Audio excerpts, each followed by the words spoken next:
Well, growing up in Centerville was very, very quiet. There wasn't very many people here. I think I can remember, when I could remember, probably maybe I was 6. I can remember a sign down by the lake here that said there was 67 people that lived in Centerville. We were very lucky to grow up in the environment we grew up in. You can't duplicate what we grew up in. It was a little town, everybody knew everybody, and there was only a few kids, so you didn't have a lot of playmates, but you knew everybody.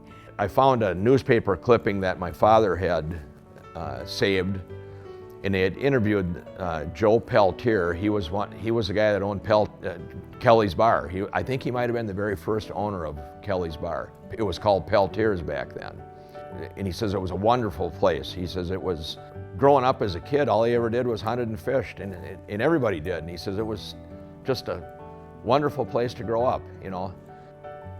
We had much freedom. I guess I can really remember that because of what it's like today. We could go out of the house in the morning and we went all over the town and played and wherever we wanted to go. And we were supposed to be back to eat when it was time to eat, but nobody was checking on us. There was no phones to check on us. We just had free roaming. It was a wonderful little town and nobody ever had any problems or any trouble. It was a wonderful little town. If somebody needed help, they were there. Everybody was there to take care of it. When the farmers were threshing and when they were out in their fields, all of us kids would go to that farm and we'd follow that equipment right down the field. It didn't bother anyone. We were able to enjoy everything that went on in that town and not get in trouble for doing it. And they tolerated us, and somebody must have been looking out for us all the time.